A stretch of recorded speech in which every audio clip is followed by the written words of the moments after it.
Okay, welcome everyone to the TUSA Exec Q&A.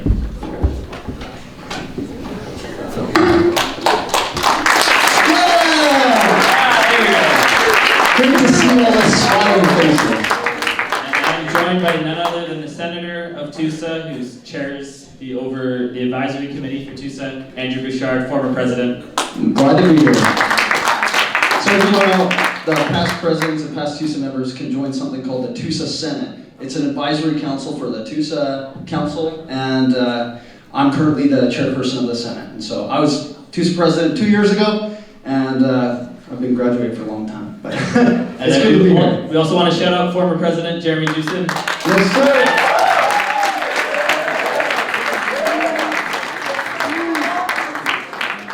So before we begin this fun night, and we're going to just open in a word of prayer. So would you bow your heads?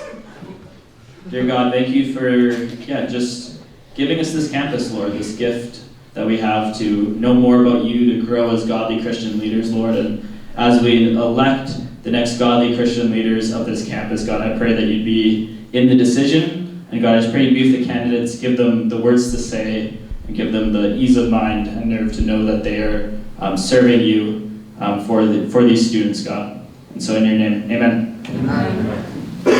Okay, so before we get started with questions, I know everyone's anxious to get on stage and start sharing their platforms. We're going to go over some simple rules to make sure that everything goes smoothly. So first, when we ask a question, each candidate is going to get between 30 seconds and a minute to respond based on the question. We'll let you know. We'll give you a notice. We'll put our hands up when your time is coming to an end. We'll give you 10 seconds of grace period, and then we'll reduce the volume on your mic. So just stay aware of the time you're taking to answer questions, because we've got a lot to get through. There will be general questions for all candidates, but there's also going to be specific questions for each position and each person based on the campaign promises that they've made. You may respond to a candidate if they're running for the same position as you. You don't have to, but if you want to, you can put up your hand and we'll take note and we'll let you respond to what the other candidate has said. Any slander of candidates you're running against will result in immediate removal from stage. And keep it civil, guys. Let's keep it civil. We all want to have a good night tonight, so let's. And that includes audience members as well. So. Yeah, and so this is the last piece. Looking in this corner. For the audience, appropriate applause for the questions is acceptable, but please refrain from speaking when the moderator or a candidate is speaking, just to keep everything going smoothly. So again, appropriate applause, please do. That would be great. If someone gives a good answer, absolutely give them a round of applause. Just don't interject. That's all the rules we have. So what we're going to do next is we're going to invite all of the candidates up to the stage. So everyone come up, and we're just going to go through a quick question and answer.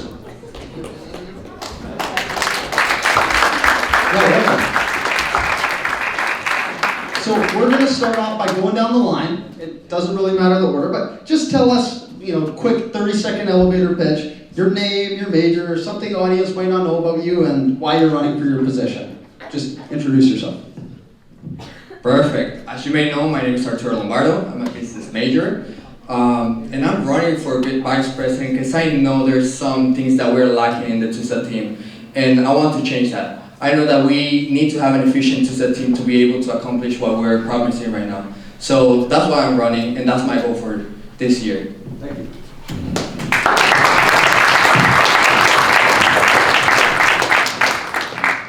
Hello everybody, my name is Austin Cooper. I'm a fourth year business major here at Trinity. I've been serving on TUSA this year and in a couple different roles before this in the commuter program.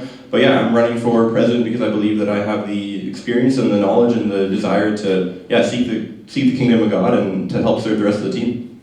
Thank you.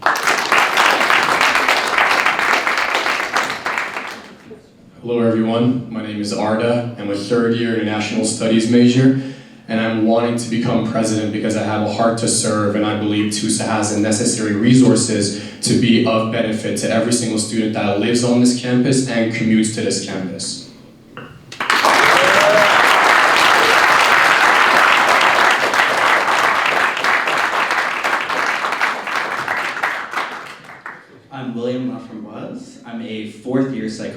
student, and the reason that I'm campaigning is because I want to help build up the passions in the student body and help to support students to really pursue the passions that they're after.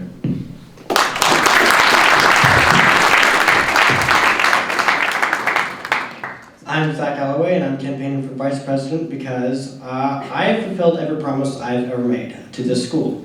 And I want to make sure that everyone else that campaigns and wins the election here in the next couple of days has the same ability to fulfill every promise that they make for this campaign.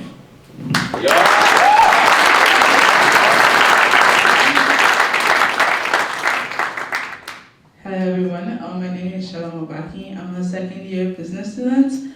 I'm running for Vice President of Finance, and I'm running for it because I love finance, I love accounting, and I love God, and I love the campus, and I'll can't wait to see what I can do.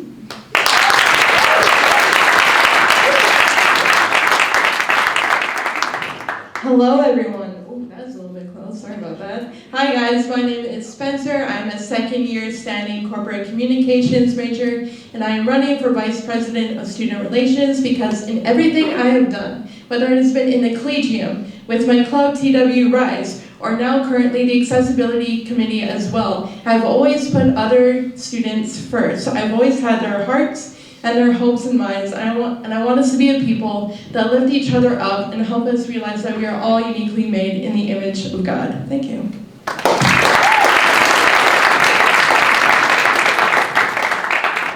Hi everyone. Hi everyone, my name is Sana Tesse and I'm running for Vice President of Student Relations. I'm a third year business student, and the reason I want to run for this position is because I strongly believe that every voice matters, and I want to make sure that unity is created on this campus and we really find solutions to ongoing issues that we have seen over the years and haven't changed for a long time. Yeah, so thank you. Thank you, everybody. So, good round of applause. What we're going to do next is we're going to get mostly everyone to sit down, but we're going to keep the VP of Finance and the VP of Academic Relations candidates on the stage. All right.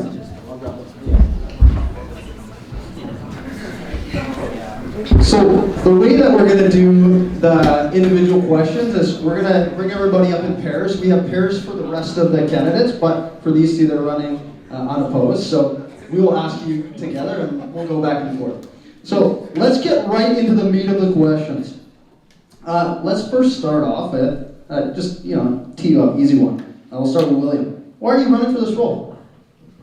I really want to help support students in building up their passions. It's been really inspiring and very fulfilling to see the passions on campus, and I feel like I have a heart for helping develop that, and I feel that I've been really called to help build up the passions in the student body.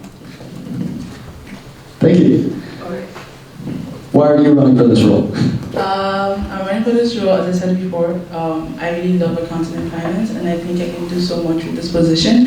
1, 2, I believe that everybody here can learn a bit of accounting and finance, which I'm going to try my best to do.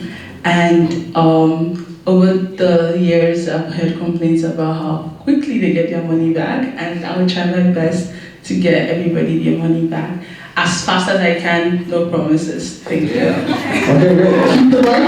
We'll stay with you. Sit down.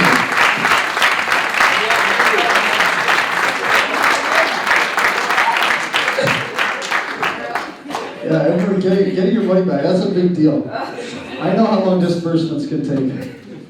Okay, every election season, the Vice President of Finance candidates, they indicate that they want to be more transparent. They want people to know more about where their money is going. What does transparency mean to you in the context of this role? And how can you commit to transparency as a VP of Finance? Transparency. I think transparency is basically making sure that everything is black and white and there's no gray area. And the way I plan to do that is by making sure that everybody knows where their money is going to go to. So that means like AGM, making sure the budget is on top of everything, and making sure that we have the budget for when we want it, when everybody wants to see it, and having it accessible and easy to read for everybody on campus. Yes.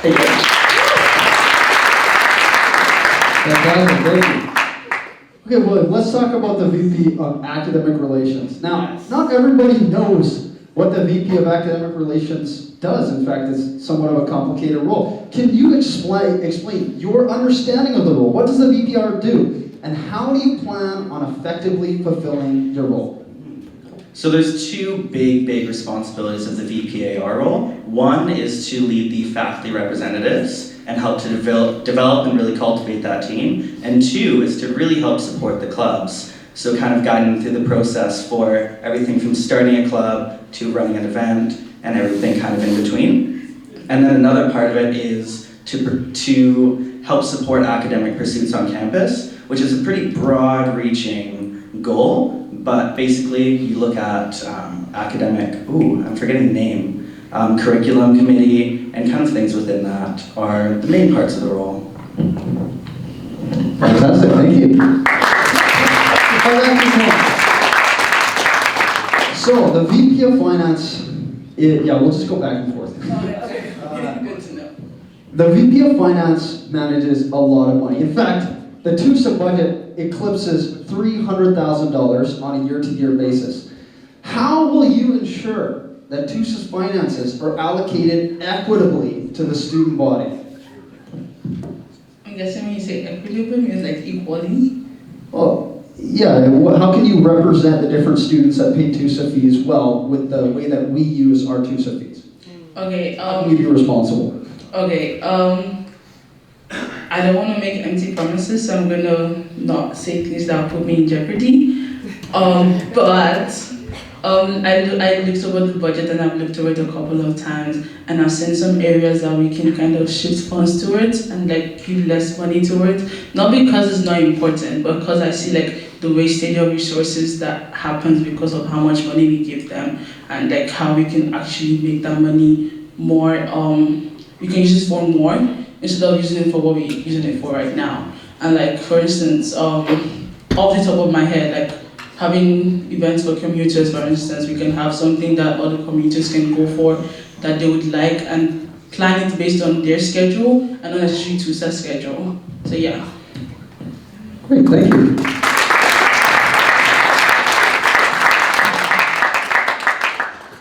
Okay, well, so, as you said, one of the largest responsibilities of being the VP of Academic Relations is to manage both the club residents, but also the faculty representatives. So you're having weekly meetings with the faculty reps. And the faculty representatives are a very diverse group of individuals. They're representing each of the faculties across the university.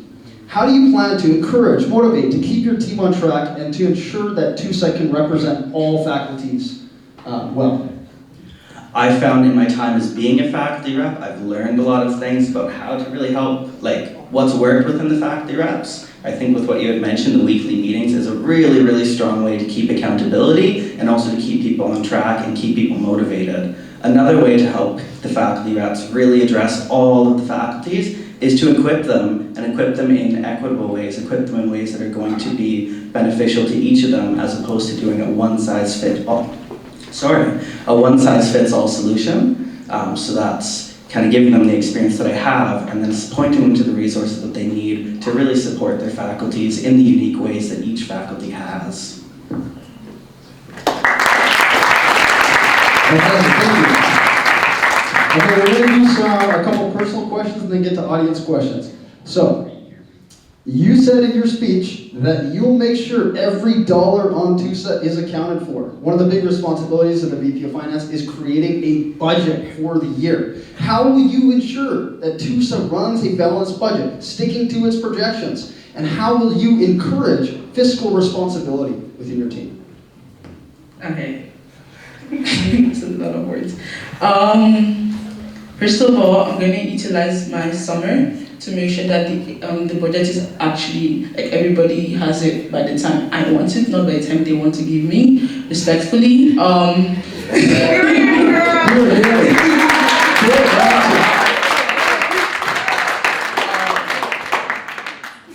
Thank you.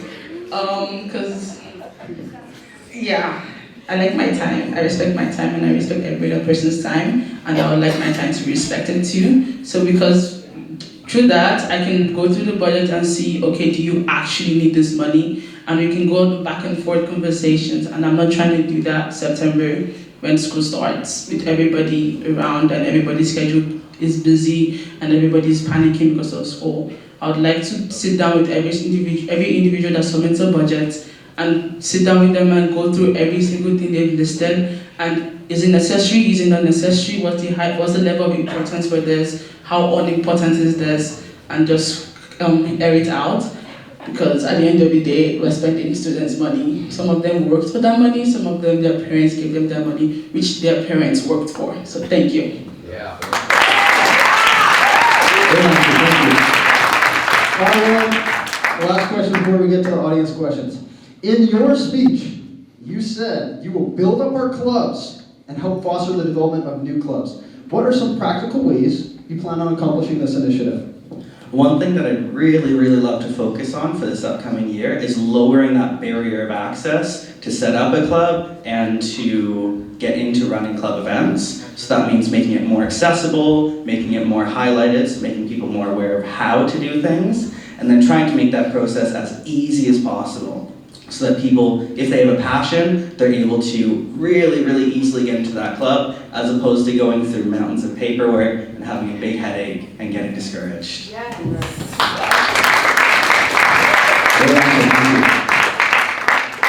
All right, to the audience questions. It's a good one. Can the TUSA fees be reduced? What? How do you feel about that? If someone comes to ask you that, how are you going to respond? Can it? So let me answer back to that. Realistically speaking, I don't think so, because like you go take into account of like what all the money that's been spent so far, and you do like I'm about to rant math for anybody that doesn't like it. Sorry. We're gonna take an average of everything we spent so far for the past 3 years, and then you like look at how many students we have and how much money if each student drops 75, 80, 90, 50, and how much that would help or break the school, how TUSA runs and everything. And I don't think that would, I don't think reducing it would help anything. And I don't see us increasing it for the near future, so nobody should get scared. Yeah, thank you. Okay, and what is the number one most important thing TUSA does in your eyes? I think the most important thing that it does is equip students, which is, I think, a very general statement, but because of the many different, I guess, branches or roles within TUSA, the main idea behind all that is, of course, to equip students. And I think that's the most important thing that it does, and it does that in several very unique and very different ways. Great, thank you. Okay, we're going to do 2 more questions, and then you guys are off the hook. You guys have done great so far. Here's a good one. How do you plan to reform the TUSA budget so that students have greater access to community building opportunities? So TUSA has a student proposal budget. Yeah. I assume they're referring to that. I can ask a question again if you want. Yes, please. Okay. How are you going, or do you plan to, reform the TUSA budget so students have greater access to community building opportunities? So I'm guessing when they mean community building, is like, for instance, if Skidmore wants to run an event and going to like TUSA for funding, that's what I'm understanding from this. Honestly speaking, so far I think that we have done a good job this year of how we've used the budget, and if any student wants to do something, they are always free to come forward and ask. Like, there's no problem asking. We might shoot you down, we might approve, but like, it's easy to just go forward and ask. Like, you can do so much with asking questions, which is what we're doing right now. So like, every student, depending on where you are, and that's in your role as a student leader, also kind of matters, because we don't want to give the money that students have actually put into TUSA to just anybody, and like, that's not what we're trying to do. So that coming forward with where you're coming from as a student leader, you can easily go to any of the execs and, okay, I want to do this. Is it possible? How can I do it? Is it feasible? And then go from there. I don't know if that makes sense, but yeah. Yeah, thank you. Oh, and hold on, one more. Will you give us unlimited Oreos in the Tusa Lounge?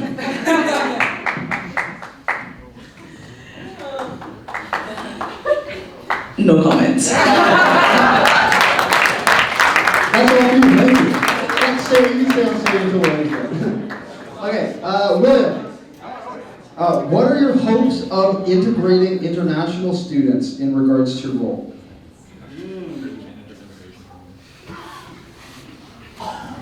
I think one of the biggest things for that would be looking at working with the cultural clubs and working with ICP.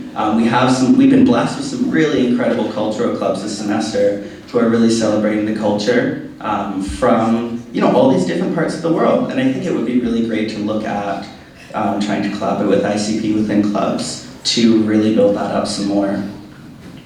Great, thank you. And can you get us unlimited Oreos in the lounge? I don't think so. I'm so sorry, everyone. All right, well, give them a big hand. Thank you, everybody. Thank you. Great job. We're going to move on to the VPSR candidates. Come on to the stage. Come on down.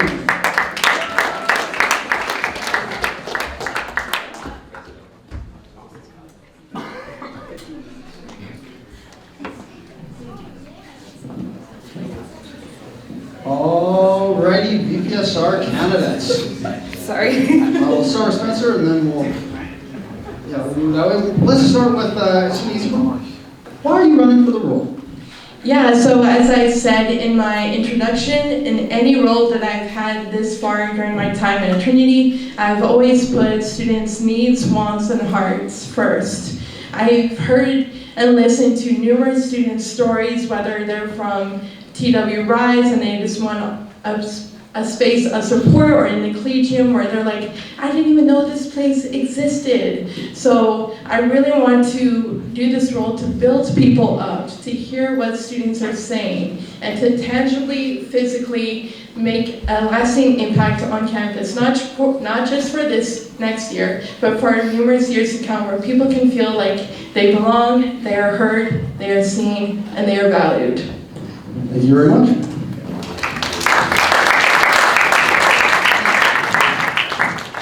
And why are you running for this role? One huge thing I realized about TUSA is that a lot of people don't know the support that they have on campus. When I ask someone, what does TUSA mean to you? A lot of people say they don't know.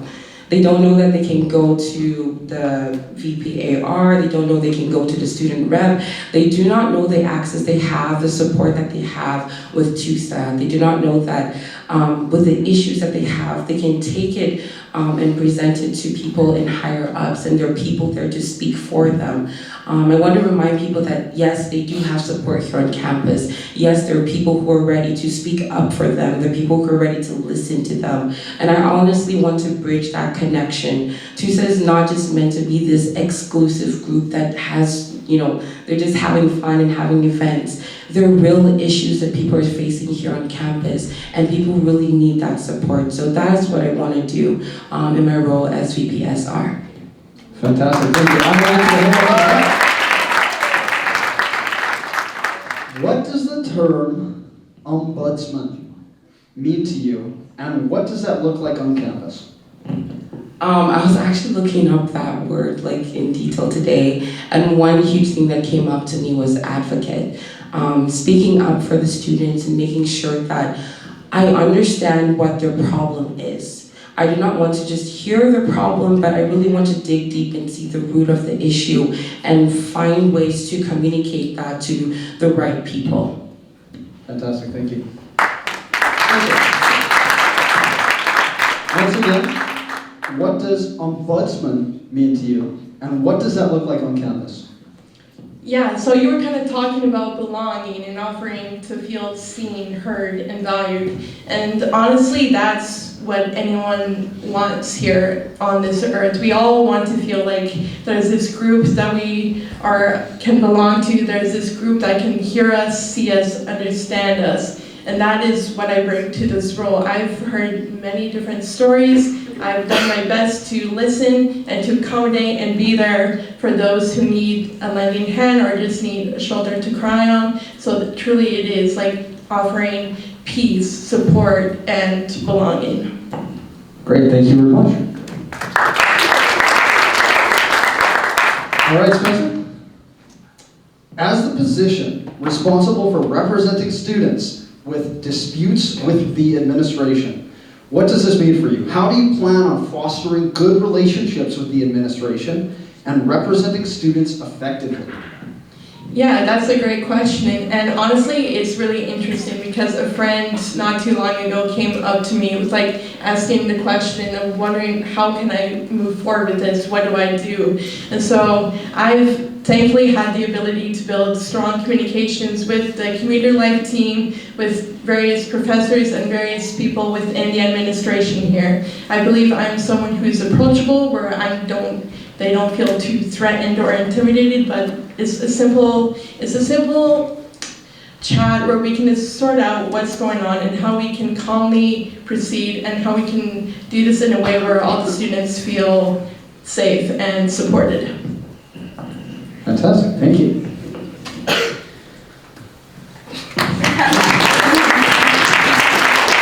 All right, and once again, as a position responsible for representing students with disputes with the administration, what does that mean for you? How do you plan on fostering good relationships with the university administration and representing students effectively?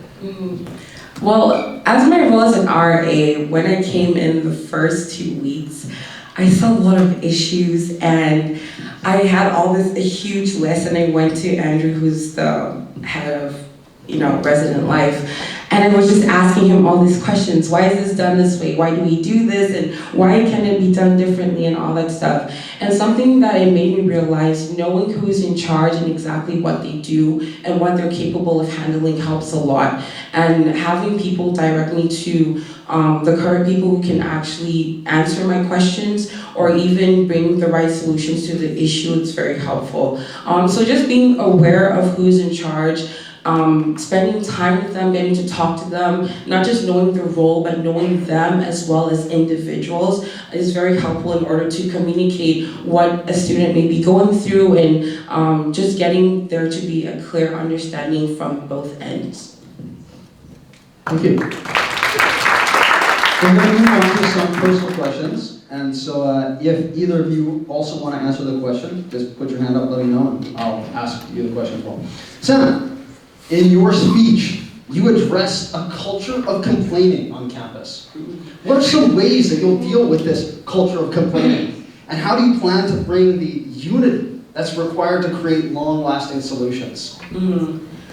I think the way we address issues on campus or even speak about it as leaders will make a huge influence. So something I want to do is really start with leaders, because those are who I can start communicating with.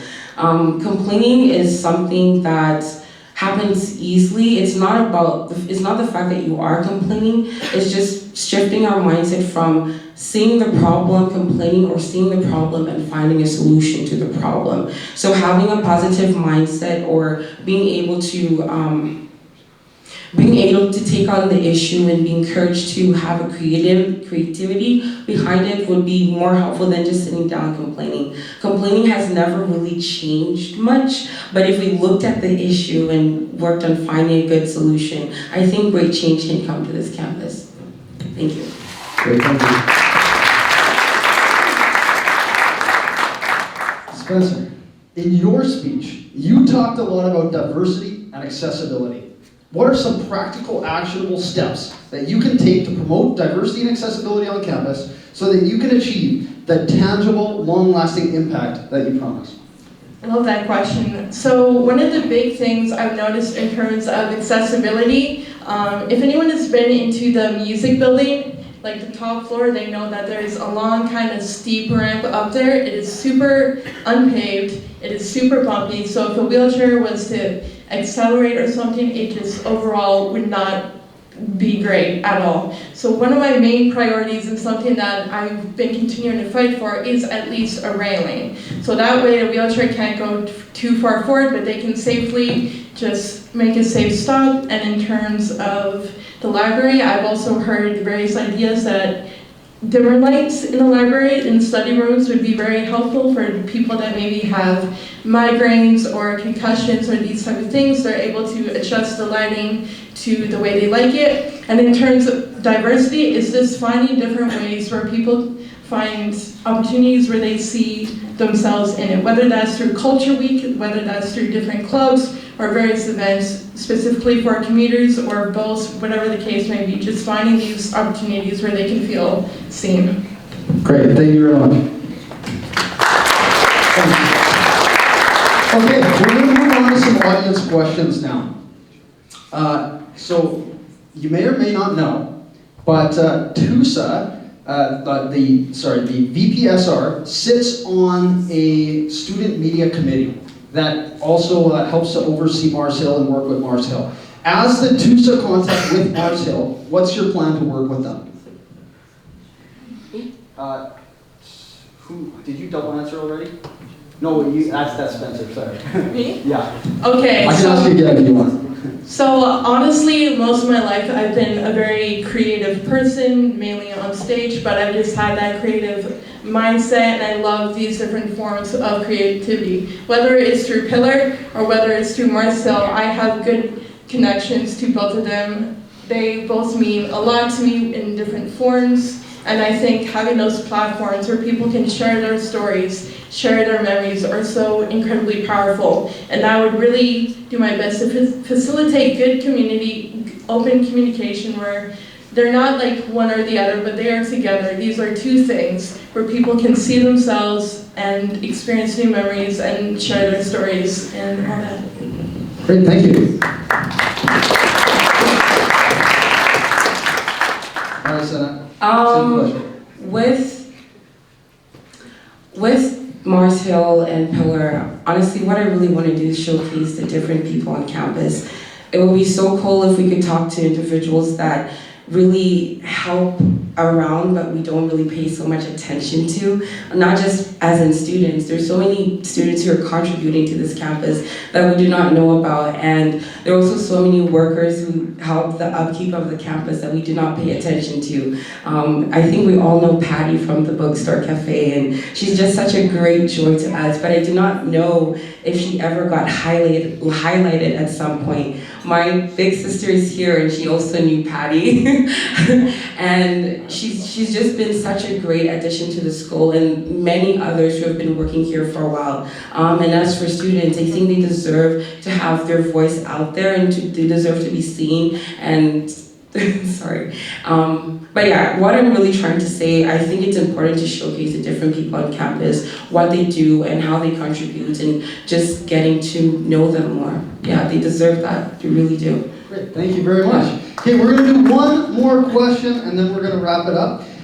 Commuters make up a large part of the TW community. As a commuter of 3+ years, whoever wrote this, I've heard of countless promises to have commuters more interconnected with student life, and have yet to feel more interconnected with the larger TW community outside of the Collegium. How do you, as a candidate who is promoting interconnectedness through all areas of campus, plan to actualize this? So honestly, commuters hold a dear, dear place in my heart, and I can say firsthand that it is pretty tricky to feel like you can just come to one of these big resident or TUSA events. Because some of these commuters, they live like 40 minutes away, half hour away, maybe sometimes even like an hour away, and they have to bus. It is not easy, and I cannot guarantee that there'll be like commuter-specific events or there'll be commuter-specific times. What I am wanting and what I am promising is better communication. So that way, commuters can at least be better prepared for these events. Because a lot of these commuters do want to attend these amazing events that we host, like skits, Hootenanny, Late Night with TUSA, all these incredible events. But there is usually like very late notice or just the time does not work. What I am promising and what I want is better communication for the commuters. So that way they can like put it on their calendar, they can plan, we can leave the collegium open later if we want to like have a group together and go to these events. Fantastic, thank you. And Sam. I have so many ideas for how to bring commuters and integrate them and just make sure they are included because I believe they make such a huge part of the school, but they don't really have a voice, unfortunately. One of the ideas I really want to explore is having some kind of commuter representative on the TUSA team. I was still wrestling with this, but I did not understand how such a huge group does not have a voice and a presence on the TUSA team itself. I think having someone who can really communicate to the commuters and figure out how to best gear events for commuters as well would be so helpful. So yeah, that's one of the big ideas that I really would love to explore, and hopefully we can make that happen. Yeah. Great, thank you. Okay, actually, sorry, one more question. Can you get rid of the rats on campus? My goodness, if I had that power, I definitely would, because that is, I'm sorry, that is just... Thank you very much, thank you so much. That's all the questions. Okay, thank you so much. We're moving on to the vice president candidates. Come on down. Give a warm round of applause.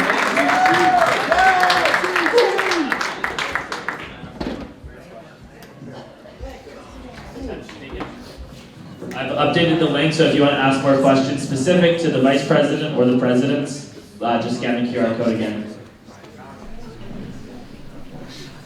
Okay, let's get started. So, Arturo, why are you running for this role? Well, as I mentioned, I don't know if any one of you know what is actually being a vice president in the TUSA team, but I believe the vice president is the one that is in charge of building this efficient team, right? We can be making promises here in the stage, we can be saying a lot of stuff, but if we don't have the right people leading the right team, nothing is going to happen. And it's just going to be an ordinary team. So I believe that we can actually have a right group of leaders, and we also have excellent people applying for positions. But we need to work together. We need to make a plan. We need to accomplish what we are actually promising right now. Okay, thank you. Zach, why did you run for this role? Because I discovered that my skills lie in not talking about plans and promises, but in fulfilling plans and promises. I have a very long history throughout the school of making a promise and then following through with that promise. I demonstrated that the past year after my last campaign. I promised that regardless of win or loss, I was going to accomplish everything I said I would. And I have done that. I have done exactly that. Between TW Crew, which was formerly Tuber, which I addressed in my speech earlier today, connecting Trinity to the outside world and the outside world to Trinity, and then making sure that no one is unheard, I have precedent.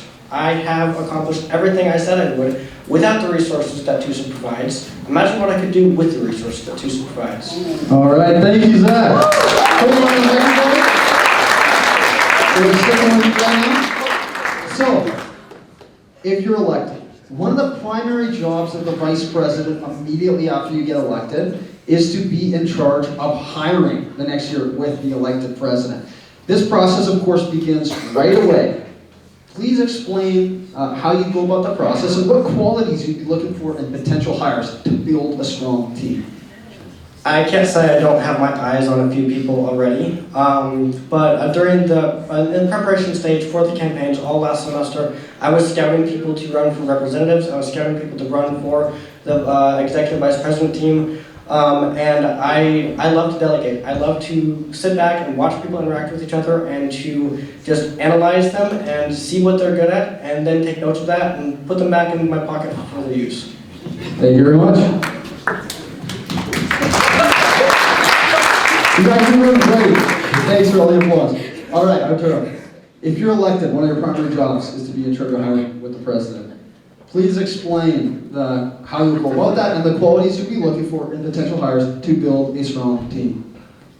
Well, I think what we're trying to accomplish here is a Christian community, right? And first of all, we need to hire people with Christian hearts, godly hearts. That's the first quality that we're looking at the team. And the second thing is you actually need to have the necessary skills to accomplish the job that you are required to do. Because at the end of the day, we're getting paid a scholarship. At the end of the day, with your money, we're paying our own scholarships. So we need to be accountable to you. So if we don't have the skills, we're not going to be able to do anything in this team. We're just going to be wasting your own money. So that's the first thing. Having godly people in our team with good hearts, having people with the necessary skills, and also people that is passionate about the community. Because it doesn't matter if you don't have that passion in you. Because you can have as many skills as you want. But if you don't have the passion, you're not going to do anything. So that's something that I'm looking that's something that I'm looking for people that I'm scouting. You know? Okay, great, thank you.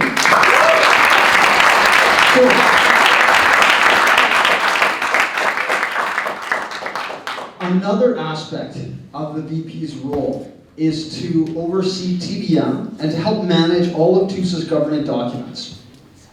Is there anything within the governing documents, the policy manual, the bylaws, even the Constitution, that you would change? And what would it be? Well, that's a good question.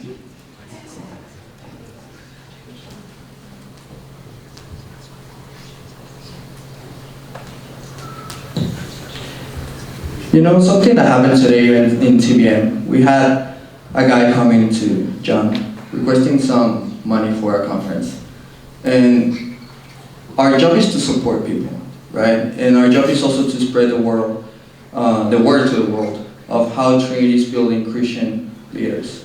So changing the policy of just $500 for conferences and to supporting students to go out and share this passion that we have to serve our God, I think it will be the best option that we have right now. Because it doesn't matter, we need to build a Christian community here, right? But the goal is also to share that to the outside world. And if we don't have the resources to do that, I don't think it's worth it.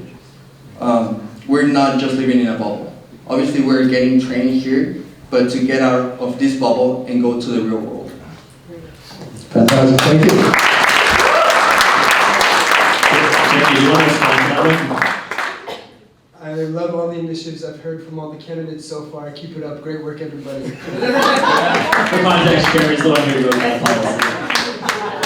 Thank you, Jeremy, for your legacy. All right, and to Zach, second question. Part of your role is to manage TBM and TUSA's governing documents. If there's one thing you could change in TUSA's governing documents, policy manual, bylaws, constitution, what would it be?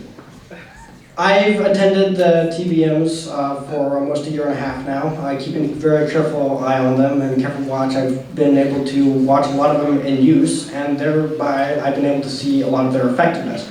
Also some of their shortcomings. As Arturo mentioned, there's conferences and trips that students can take that there's kind of a limited budget on them. I am, I would say, a victim of one of those budgets.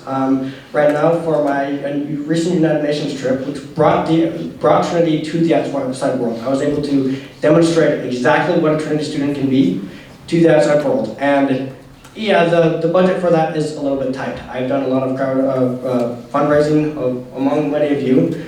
And the budget is kind of tight. Josh, who came in earlier today, came in with an expectation, and that expectation was not met due to the current budget constraints.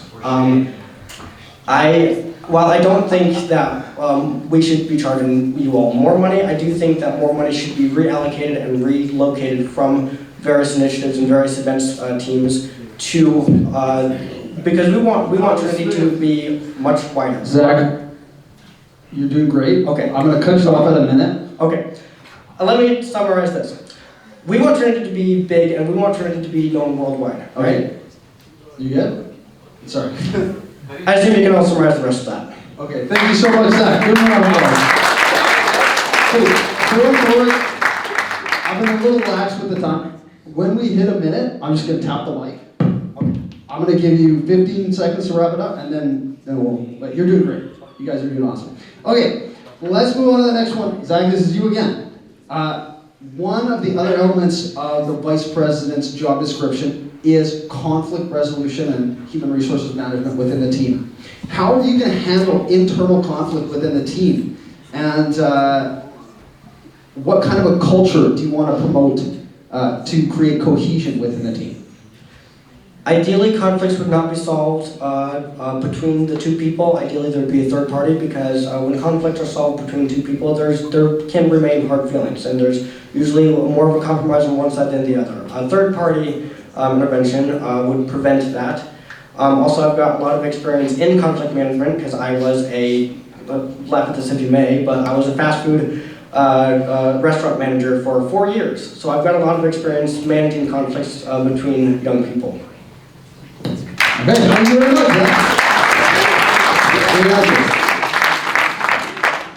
All right, Arturo, same question. Another element of the VP role is conflict resolution and human resources management. How will you handle internal conflict within the team, and what kind of a culture do you want to create to promote cohesion among its members? Well, I think also depends the conflict, right? Because there's different kinds of conflict, and you can't approach each conflict the same way. But I think you can first prevent a conflict when you have a good culture, when you have a culture of openness, when you have a culture of inviting people on your team to talk to you about the problems that they're facing. Because I believe in preventing and not actually attacking and trying to eliminate a fire that is already happening within, I call it like my kitchen, right? But something that I learned by having a company like in Mexico and dealing with people, suppliers, clients, is that each conflict is different. But the main thing is that, first of all, you need to have prayer first. Like, you can't go to solve a conflict without praying. You need to have a little bit of time first. You need to breathe, think, also talk to the other person. They also need to know what they did wrong, but you need to give a little bit of time to them to actually acknowledge what happened, right? And they just talk. Talking is the best way of resolving problems, and I think having a team is not just controlling, it's also talking. Okay, fantastic. Thank you so much. All right, as you we're going to individual questions. Of course, if anyone else also wants to answer them, just put your hand up, let me know. Arturo, in your speech, you talk about success. You talk about wanting to see every student achieving success. What are some practical things, some practical actionable steps that you can take as VP to further this goal? Yeah, pretty easy. Well, it's easy to explain, not to do, right? But as I mentioned, like, we have a lot of opportunities in the university. Going to these kind of conferences in other parts of the world is a good opportunity for each student, and that's just an example. But the thing here is that not a lot of students know about these kind of resources that we have. But the first thing is that we're not connected to the university. We're not connected to the faculty. We don't know what is happening, right? Maybe the leaders, they know what is happening in the university, but not the students. So what I want to do is first create that bridge between the university, the faculty, and the students to be able to share these opportunities that we have. Because these opportunities are the ones that are gonna build your future. If you want to be successful, you need to take opportunities. And the opportunities, they're there, but maybe you don't know about them. So this is the way I'm going to do it. Okay, I'm going to follow that up with what are some practical opportunities some students could get involved in? Well, first of all, that everyone had the option to do it is being a student leader, right? When you're a student leader, you have the opportunity of developing yourself, of learning how to manage a team, of learning how resolve conflicts. We already talked about it. So I think that's a great opportunity for students to get involved. Also, we have different opportunities like travel studies, or maybe just even going with your professors to take a coffee or something, right? Because you never know when you're gonna learn something from a person. And the thing is that we have capable people here with the knowledge, but we don't approach them to actually learn from them. And that's something that I want to do. Thank you so much, Arturo. Zach also wants to answer. My solution to this is, again, it's simple to say, but not simple to accomplish. If you see something on campus or anywhere in the world, no matter where you end up going, if you see something that needs to be done, Don't wait for somebody else to start it. You start it. Everybody wants to join something great. Nobody wants to start something great. So you got to be the one to start it. Thank you very much, Zach. All right. Zach, in your speech, you said that as VP, you will fulfill all your promises and make sure that everybody on your team is able to accomplish exactly what they promised to do in their campaigns. Can you give me examples of practical ways that you can empower your team to make this happen? How can you ensure everyone's going to follow through? Step one is don't let the no's be no's. Make the no's not yet. Investigate why there's a no, investigate why there's a blockade, investigate why they are saying no, and then figure out a way around that. Find the red tape and cut it. Find a way around. There is always a way around. If you promise something, work as hard as you can to make sure that you can do it. And that's what I've done, and that is what I will help enable everybody else on my team to do. If you make a promise, I will hold you to that promise. More than likely, because of bureaucracy and the way it works, it probably won't get done in your term, but you can start it. If you can start it, your successor can finish it.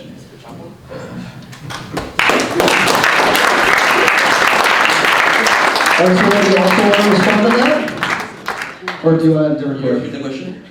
Yeah, so I was asking Zach, what are practical ways that you can empower your team to achieve their goals?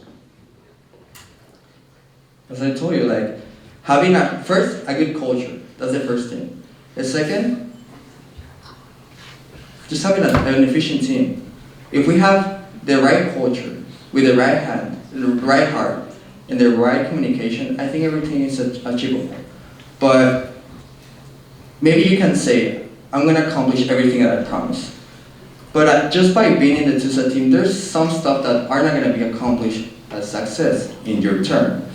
But just being able to leave the foundation and prepare the next person that is coming after you to actually continue what you're doing, that's the best way to actually do it. So yeah. Okay, thank you very much.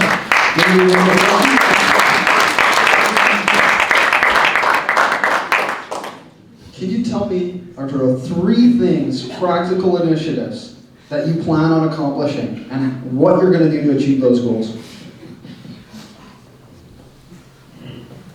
The first thing is just trying to make events where we have, as I mentioned, people from Trinity and people from the faculty, because I want you to get connected to them.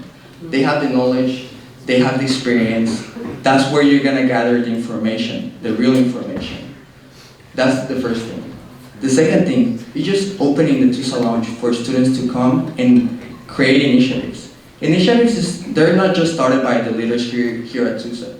You're capable of doing that. And we have the doors open for you to come and do that. And in the past, it has been done. I remember Jeffrey Wong with the signatures for ZXO. Maybe you can be the next one for that, right? So we have those opportunities of opening the people and opening the doors for you to make the change.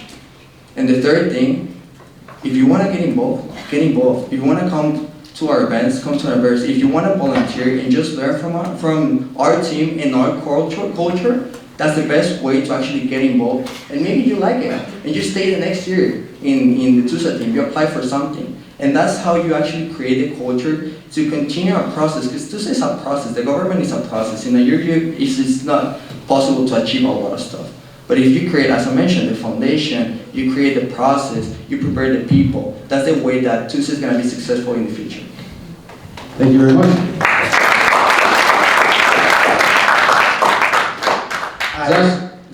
I'm going to repeat the question. What are 3 things you plan on doing, and what are actionable, practical steps you're going to take to achieve those goals?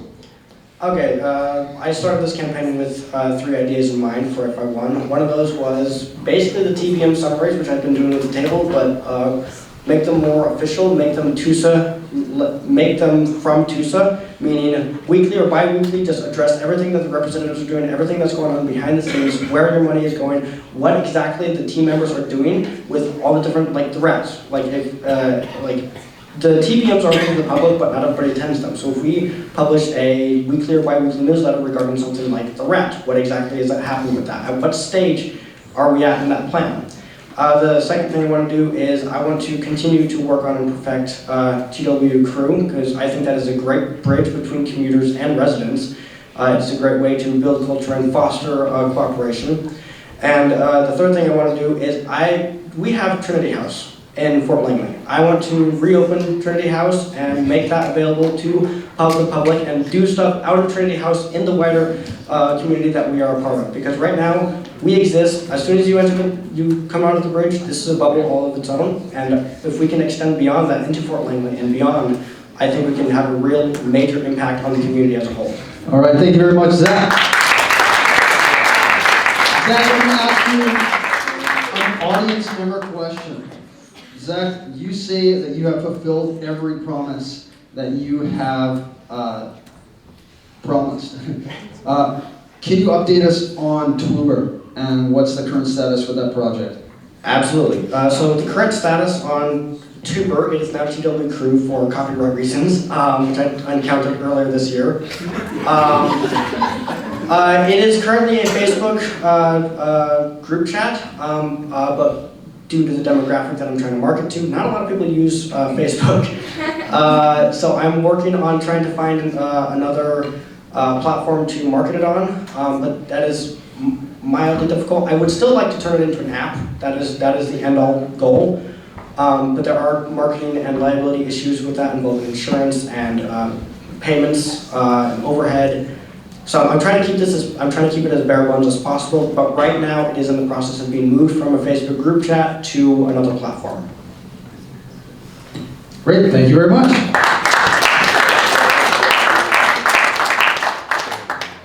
All right, so we're going to go to Arturo. Arturo, this is, again, I'm going through audience questions. Why do we believe that you're going to be the one to bring lasting change? Even though every year, every candidate seems to promise longevity and continuity, but it seems to never happen. How are you going to be the one? Well, the first thing is that something that I believe that this year's team is doing exceptional is that everyone in each position they're creating a foundation and they're planning on developing a program to prepare the next team, right? And it's not just like it's my idea or it's something that I want to do. It's something that I notice that the team is doing right now and I want to continue that. And that's the culture that we have right now in our team, in the TUSA team. And it will be great just to continue with that.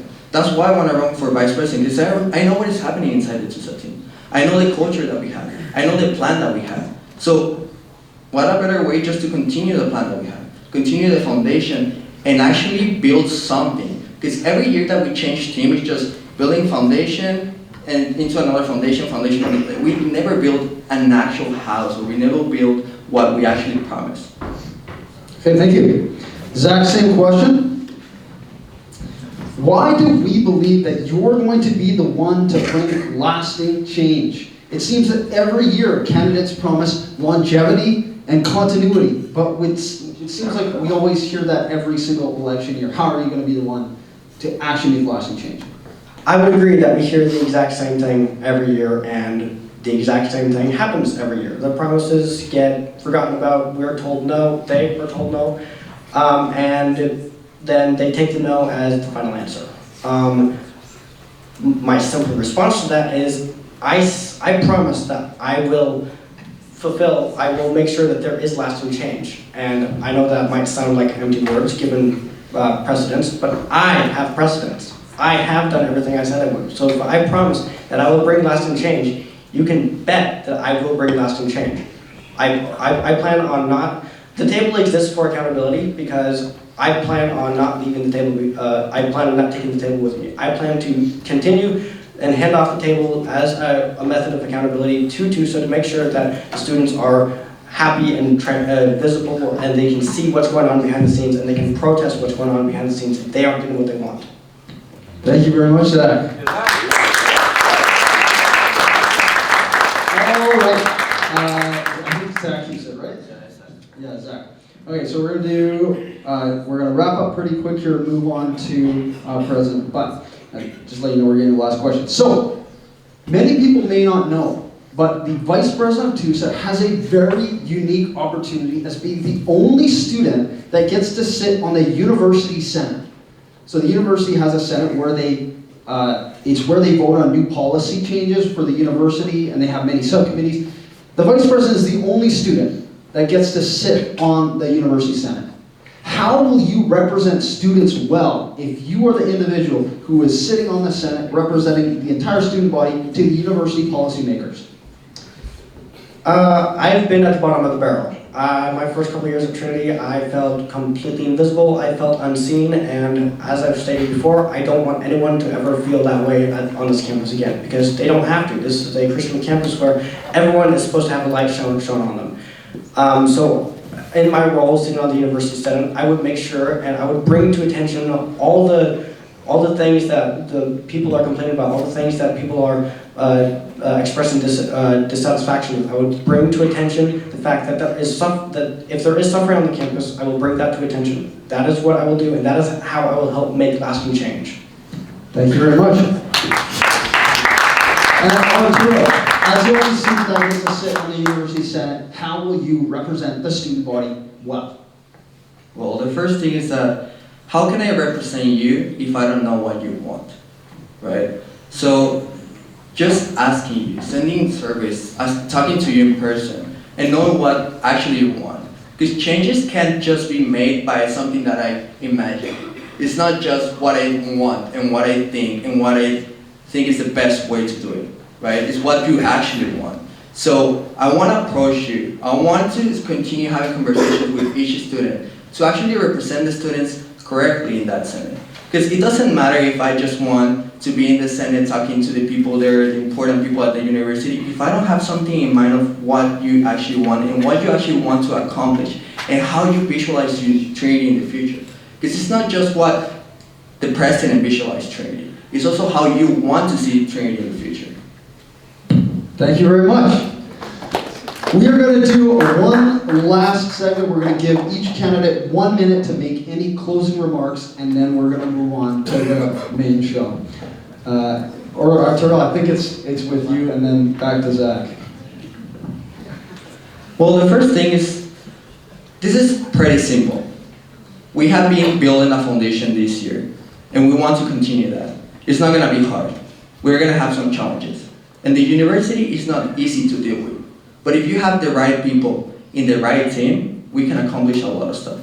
I don't promise that everything is going to be as you wish, but we're going to fight for you. And we want to hear you. We want to know how you see Trinity, how you want to shape Trinity, and we want to help you accomplish that. Thank you very much.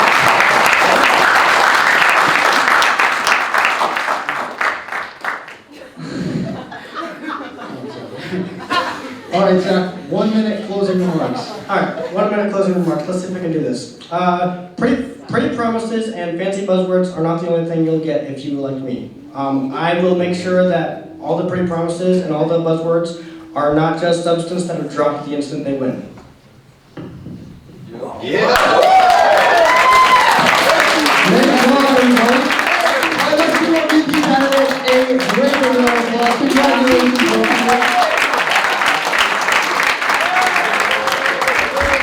Okay, before we get started, I'm just going to ask for a show of hands. I know we've been here for a while. Who wants a quick 5-minute water break before presidents? No? All right, we're going straight on to presidents. Come on up, guys.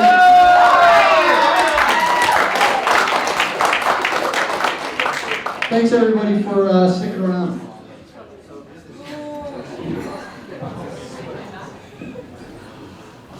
All right, great to have you guys on stage. We're now on to the presidential segment of the Q&As. Let's get started with what I've asked everybody. Why are you running for this position? I think there's a lot of good that TUSA has the potential to do on this campus, but hasn't been able to do because they haven't been necessarily able to utilize all of their resources, whether it be financial or connections on and off campus, as good as they could be. And I want to run for this position because I believe that I have the heart to serve, and I actually see the problems that many students are having in their personal lives that I've been able to alleviate as an RA, and I believe I can do so much more if I get given the necessary resources that TUSA has access to, and also the platform that TUSA has on this campus. Austin, same question. Why are you running for this role? Yeah, no, I love this school. I love TUSA. I love the potential it has to give back to students. And yeah, I think that a common misconception about the president role, unfortunately, we can't just sign an executive order, replace Sodexo with a Chick-fil-A, although that would be great. The role of the president is to serve the rest of the team. You know, you serve the executive team, you serve the reps and the events team. They're the hands and feet that go out and actually make a difference in the campus. And I think that given my past experience on the team and in different roles around campus, I've got the experience and the desire, the heart to continue to serve the team and to actually continue to make a difference on the campus. Thanks so much, Austin. Holding on to that mic, what experiences have you had personally at your time at Trinity Western University that has equipped you uniquely to be the best candidate for this role? I've been serving in a whole bunch of different positions during my time at Trinity. Started out in my second year with the commuter collegiate assistant and just got to know the commuters in that role. Moved on to Trinity Comms assistant where I got to meet a whole bunch of different people. Every day I was meeting new people, mostly forgetting names because so many people coming and going. But this year I've had the unique ability to actually serve two roles on TUSA. I've been the Director of Operations and Services where I ran the lounge, bookings, rentals, managed people coming and going, coffee, all that, printing. And now I'm the Executive Vice President, so I get to chair TEM, work with the appointed members on the team, and just, continue to serve the team, run the administrative side of the TUSA team. Yeah. Thank you so much. And same goes for you, Arda. What experiences have you had in your time at Trinity Western University that has made you uniquely equipped to be the best candidate for this role?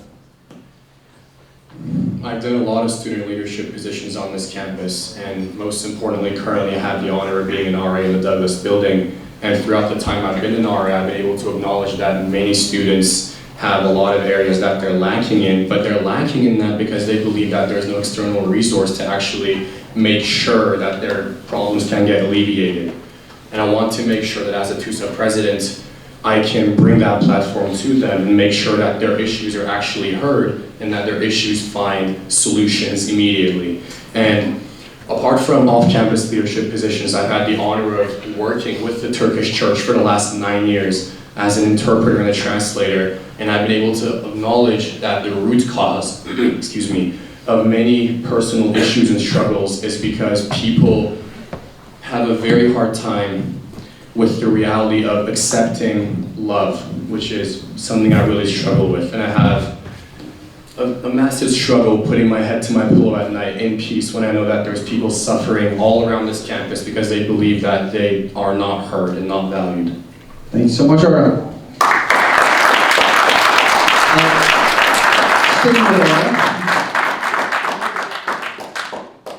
What do you believe to be TUSA's largest inefficiency? And what are practical steps that you can take towards fixing it? For sure.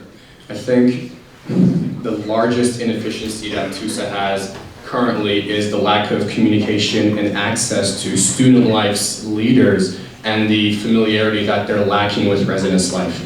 I believe that as an RA, I've been able to capitalize on all the connections I've had, whether it be through dorm mates, whether it be speaking at panels hosted by Student Life and Residence Life, or whether it be connecting with other RDs from different buildings, as I've lived on all buildings on campus except Skidmore and Robson.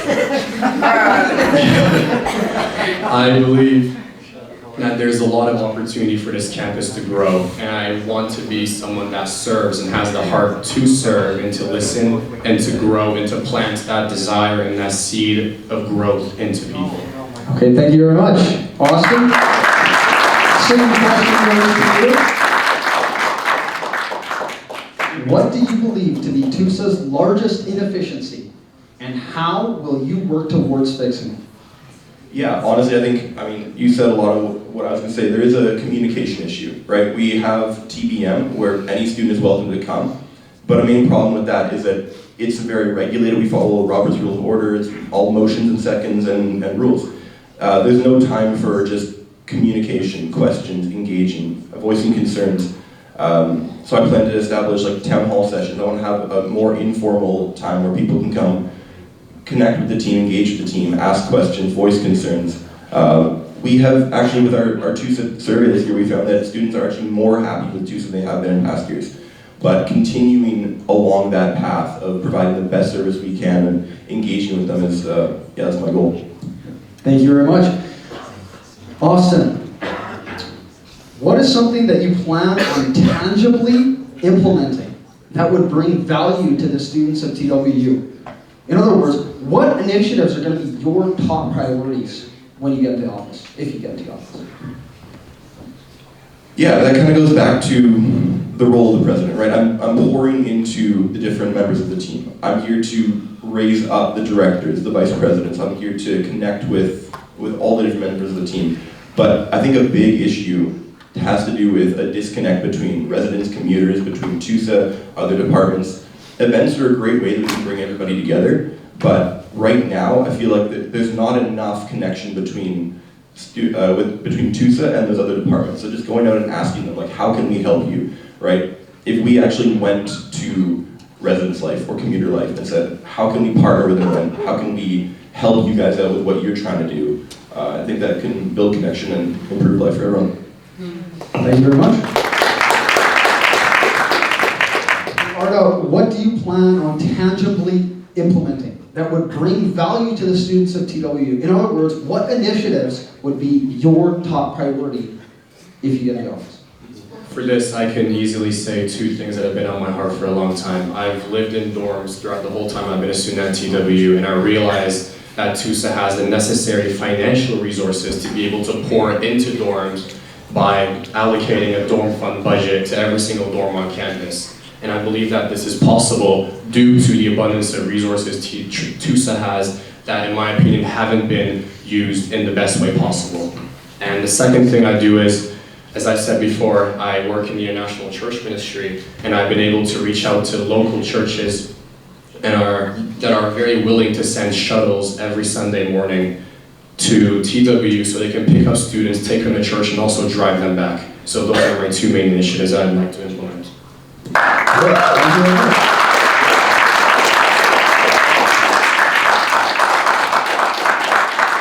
I'm going to allow Austin to respond. I can ask about his answer? Yes, you can. I've been on TUSA. I've been working with finance, with different departments. The way finance is set up, it's actually not possible to allocate funds directly to a dorm. You cannot pay out money. Do you have an answer for how would you collaborate? How would you go about doing that? I'd like to touch on a specific word Austin used. It says it currently doesn't have the platform or the ability to do so. And if I get into office, it will have an opportunity. But also I understand I can't just go and give money to dorms, and there will be a whole process implemented for this. The money will go to Andrew DeGroot and Jenna Louise that will allocate the money to every single RD, and the RAs will apply to their RDs to get money to their dorms. And this process is very doable.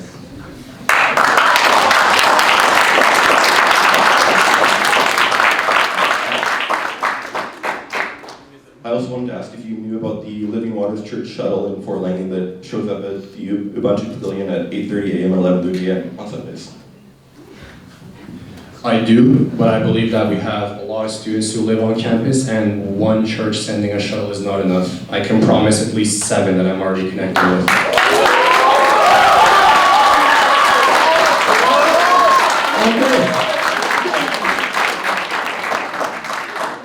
I like this back and forth. This is good. Good job, guys. I'm going to give it to Arda. You get a little spicy there. Arda, is there a proposal? Is there a proposal, initiative, or aspect of the other candidates' platform that you disagree with? And why? Again, keep it civil. There is nothing that Austin has said that I openly disagree with, but I do question one thing about his campaign. I have a hard time understanding why you believe the town hall gatherings that you want to have could be effective, as there's an Instagram video on TUSA's account with 3,000 plus views that invites all students to TBMs and AGMs, but the only people that showed up to the AGM meeting in September was less than 5 people.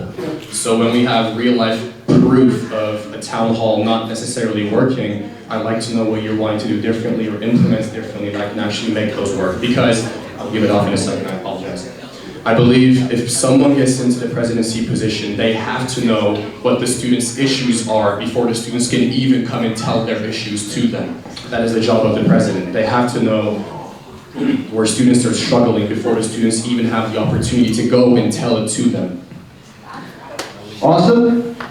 So yeah, the problem with that is we do have AGM, we do have TBM, but like I said, they're regulated. If any student shows up, they can't just walk in and start asking questions. It's not a town hall by nature. It's a spectator sport. You walk in, you can watch what's going on, and you can put your hand out and maybe ask a question about what's been put on the table, new business items. But people haven't been showing up because right now there's no value for them to show up. Zach, kudos to him. He's been showing up. He's been watching, seeing what's going on, reporting on it. But the average student, there's no reason for them to go because they can't do anything, can't ask anything, can't say anything. Is there anything you want to respond to? I'll keep it at that. Okay, then I'm going to pass on to Austin and also give him the opportunity with the spicy question. Is there a proposal, initiative, or aspect of the other candidates' platform that you disagree with, and why? Yeah, I mean, for me, it's just going right back to the dorm fund. You say, currently, I love your heart that you want to make it happen, and I do have the same heart. I want to collaborate with these different departments, but you talked about just that money would go straight to end your degree. That's not possible. Just the way finance works, money cannot be, once it's in the fund, once it's allocated by GL code, it cannot go back to another department. We tried to fund the commuters to get them $500 for new coffee machines. Couldn't happen. Once it's in TUSA, it could not go back to another department. I understand that past experiences and some other issues may have made this thing be very impossible, but I believe that everything is impossible before we have the power to actually make it possible. And this is something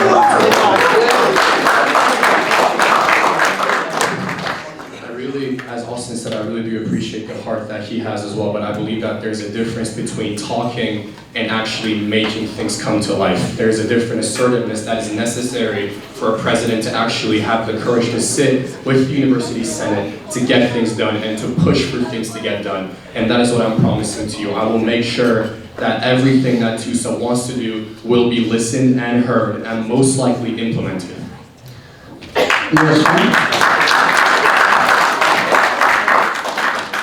I also wanted to ask, because right now there's about 30 odd dorms on campus with about 16 people per, so roughly 500 people.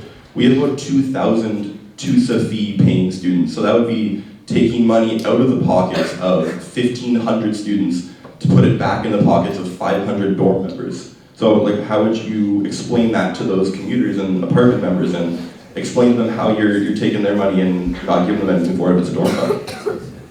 What about Smith?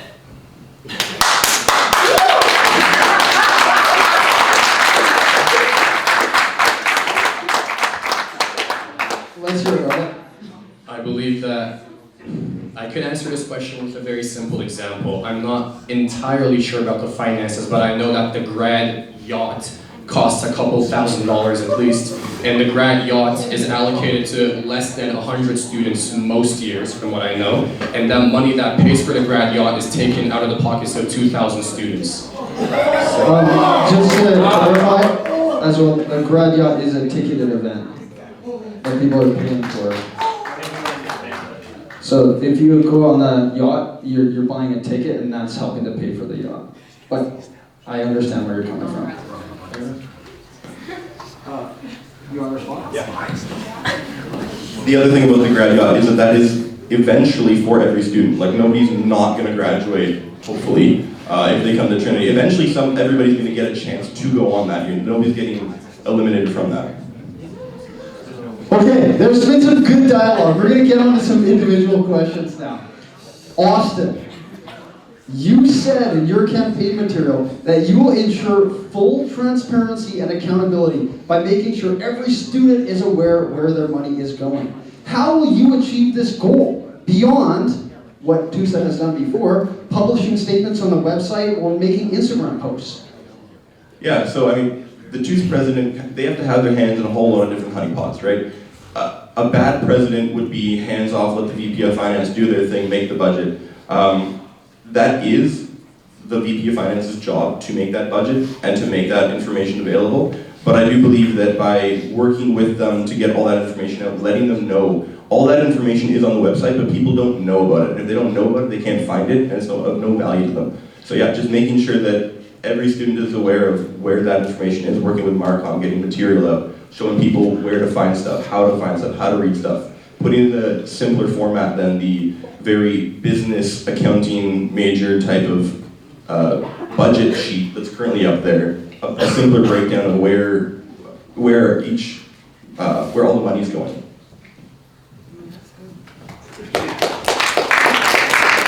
You want to respond? Okay, Arna, you said in your campaign material that you will do good for all students living on campus by providing them with a dorm fund budget. Now, we talked about this a little bit, but specifically, do you have any idea how much money each dorm could expect to receive, and where on TUSA would these funds be diverted from to the dorm fund? That is one of them, but the thing is, I would love to say something exorbitant like $500 a semester, but I believe that that is not realistic. What I can promise is at least $100 per dorm per semester to $200. As an RA, I get $20 per person from my dorm, which kind of comes up to around $300, and we can use that very effectively. And the money we used last semester was around $150 to $200, and we still have money left over from it a little bit as well. So it depends on how much money we can actually turn around from different places that money is allocated into within the TUSA budget to actually take away or put more, and to kind of divert those resources within the team.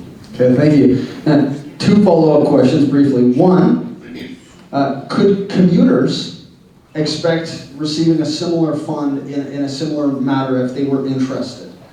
I believe that before I can promise anything to commuters, there needs to be more foundational changes for the commuters on this campus. For example, I believe that what Senna said in her speech has been something that's on my heart as well. Having a commuter individual that's responsible for commuter well-being on the TUSA team can allow us to have a great bridge between the students that live on campus and those who commute to this campus. And that is also very valuable, but I believe I've been having a lot of conversations with commuters that have Indian and Persian backgrounds, and something that they've mentioned to me is that they're having a hard time relating to the people that they raise their issues to because of a cross-cultural difference. They don't know how to talk to them because they don't believe that the person they're talking to can understand them as good as they should. And I'm from Turkey, and I know what it means to be not understood, feel lost, or feel homesick because of the lack of people that we may believe are not around us. And I believe that I will serve as that person because I know how we need to talk to every single different culture, what they expect as their response, and how they want us to actually go and approach them. Thank you, Arda. Okay, the last follow-up.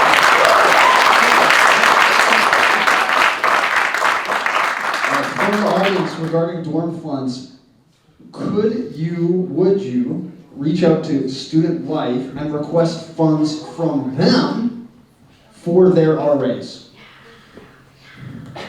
That's already in the process. That's all I can say because it's pretty confidential. Sign an NDA, guys. Okay. This is going to be for both of you. You can pass the mic back to Austin.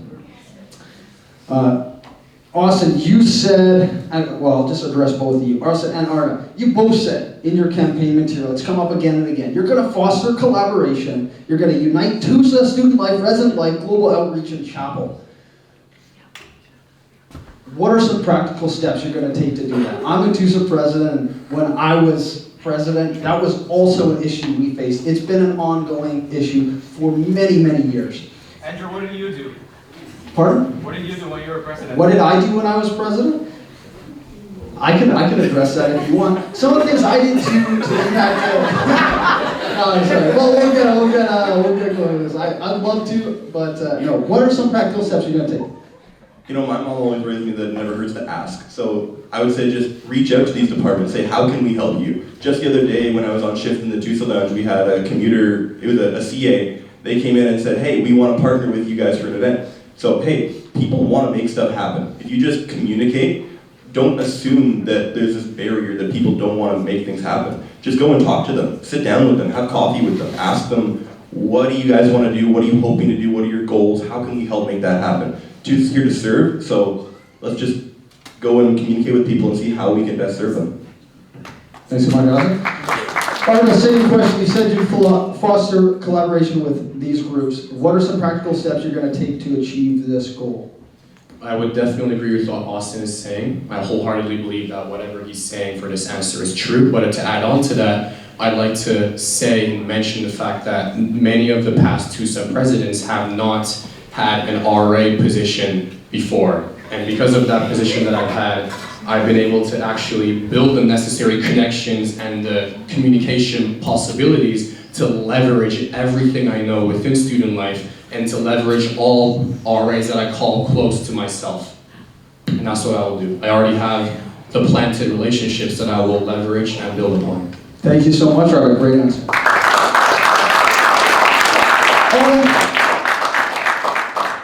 What do you believe is the single greatest issue we're facing on campus right now, and how are you going to address it? There's a lot of things I can say for this, but the thing I would go back to is people don't think that there's someone that can actually understand where they're coming from. And this is going more towards my international brothers and sisters on campus and commuting to this campus. Not because of my campaign, but because I'm an RA. I've been able to talk to a lot of Indian and Persian students that genuinely tell me that they don't want to talk to people because no one can understand their actual issues and why there's a barrier between them and the people that live on this campus. I've tried my best to alleviate that and to actually tell them that there's people that care for them genuinely, no matter what their background is, but it unfortunately is very hard to break into them. I try to use my own cross-cultural intelligence, but it is still very hard. And I believe with TUSA, with the amount of diverse applicants that we have, candidates that we have for the TUSA executive team, the international students on this campus will be even more willing to come and chat with us once we show that we're willing to collaborate with every single department and every single building on this campus, whether it be financially, spiritually, emotionally, or mentally. Thanks so much, Carter. Awesome. Same question to you. What do you believe is the single greatest issue that we're facing on campus right now, and how will you address it? Sodexo, no. I would say, yeah, communication, right? Like if we have the survey that we put up. People answer that, they give us feedback. The feedback we're getting is that people are happy with our services, but if all we're getting is that they're happy with our services and we're not getting any information on how to further help them, then we're not doing our jobs correctly. So I would say just continuing to break down those walls of blockages in communication, figure out how can we go further, how can we go above and beyond, serve all students, commuters, residents, people in apartments, yeah. Thank you so much. Back to you, Austin. This is going to be for both of you, but standing before you is 3 past presidents. The question that we're going to be asking you is, how are you going to be better than the previous presidents?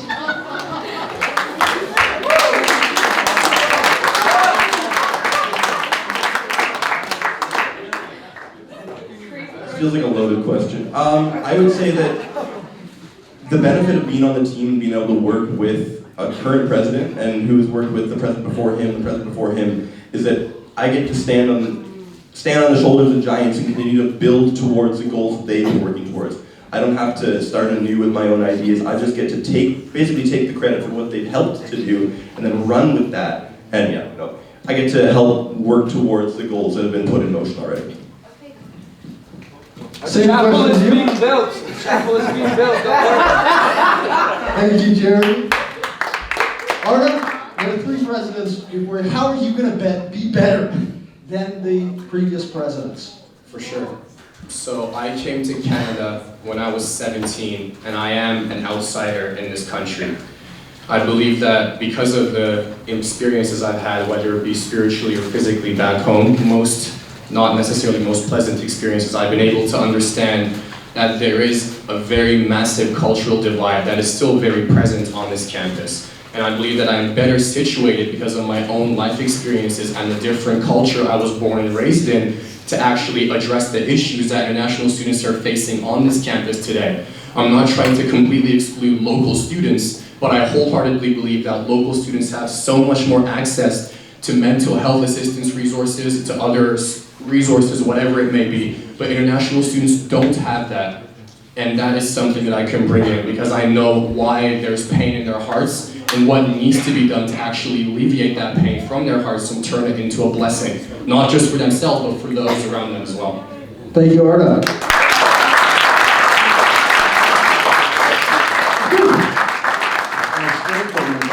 Back to Arda. We're going to some audience questions now. Arda, your campaign poster says only inspired by Christ. Are you running to represent all students regardless of faith or just those who share your beliefs? In a diverse campus, how will your leadership reflect inclusivity, not just religious inspiration? Perfect question. I would like to answer that with my own past experiences. The first Christian friend I had came into my life when I was 11, and I've always been born and raised in a country that is Muslim, that has Islamic traditions. I'm from Turkey, and throughout that whole time, I've been able to acknowledge that people don't actually mind if you're subscribing to a different faith, but what they do mind is how you actually portray your faith that is residing within you. I believe that there's a very different way to actually connect with Muslims, and that is to actually show them that there's unconditional love in Christianity, which is something I wholeheartedly believe in. And I've also been able to witness the fact that, this is very hard for me to say, but a lot of people from faiths that are not Christianity have a very hard time fitting in on this campus because they believe that they are disliked, even though they are loved. And I want to prove to them that they are loved because I was born and raised in a Muslim climate. I know what it means to be an outsider. I'm still an outsider on this campus. And I know what needs to be done, and I will do it. And I have my fellow brothers and sisters on this campus that have actually had experiences being born and raised in a country that has a very different dominant faith apart from Christianity, which I will collaborate with. That is why I've been overemphasizing the fact that I want to build the bridges between different departments on this campus, whether it be residence life, student life, chapel, and whatever that may be. It will happen. Thank you, Arda.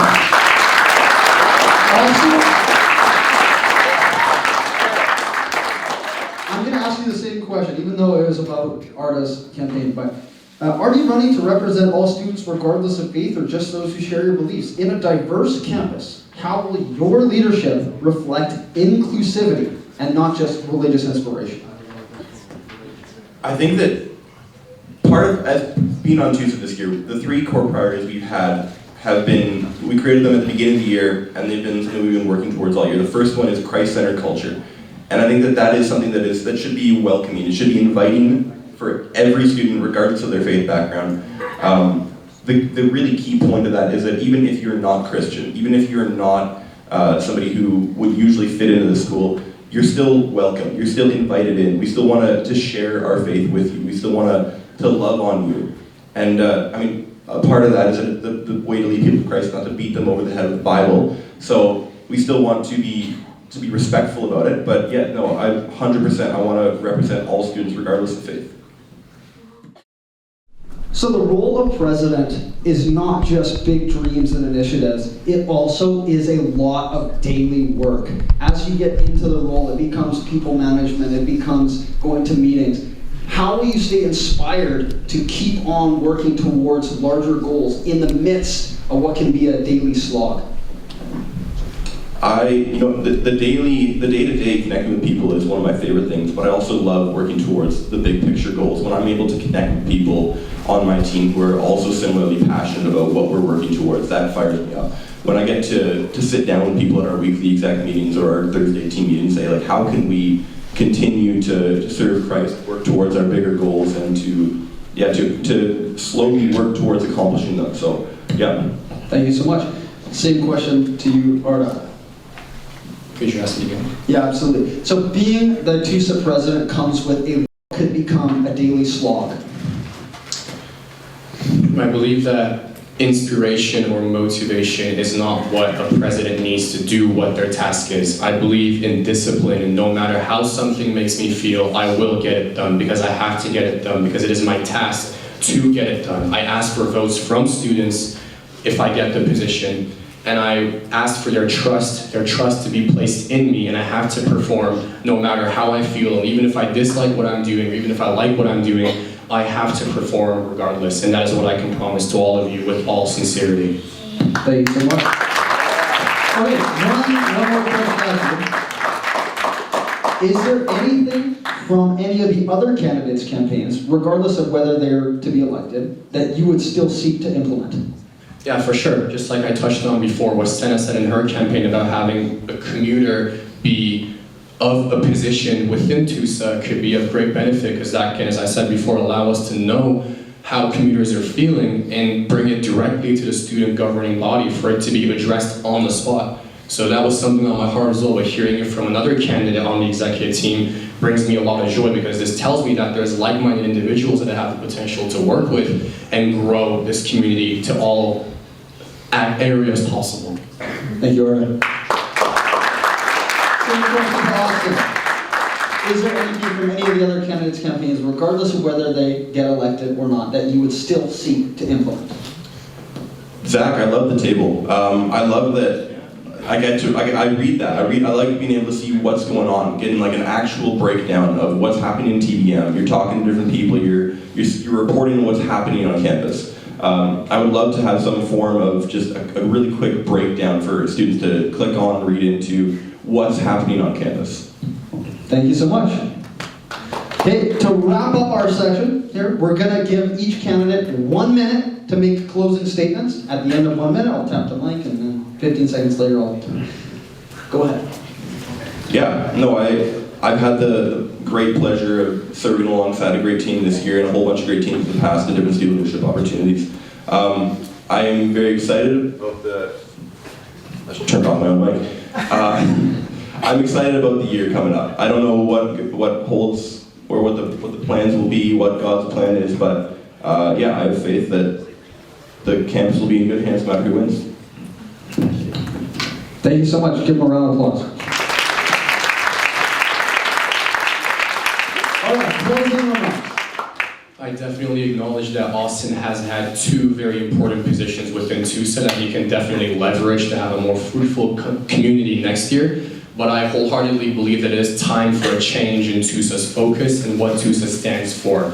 What TUSA stands for this year has unfortunately caused a decline in their familiarity with this campus and this community, and has also caused them to be unfortunately disconnected from many issues that students have in their personal lives that they don't feel welcome enough to bring to the authorities and to actually share what's on their heart. And as an RA, from an outsider's perspective, I will bring that into TUSA and make it much more community focused and make it a place that has international students be in executive team positions, which will allow international students especially that have a lack of access to many mental health resources to actually leverage us as people, as their leaders that they vote for, to make sure that they do better in all aspects of their daily lives.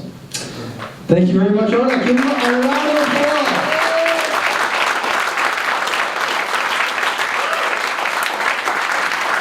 That's it. That has been our executive Q&A. Yes, thank you everyone for coming out. So instructions for voting. Voting will be released hopefully by midnight tonight. And it'll go to your Outlook emails, and then you'll have up until February 5th to cast your vote. Your vote is super important, and yes, so check that out. It'll be in your Outlook emails. And yes, we're going to just invite all the candidates to come on stage for a photo, and you guys are free to leave. Thanks for coming. Yeah, thanks everyone for being here, and make sure you vote.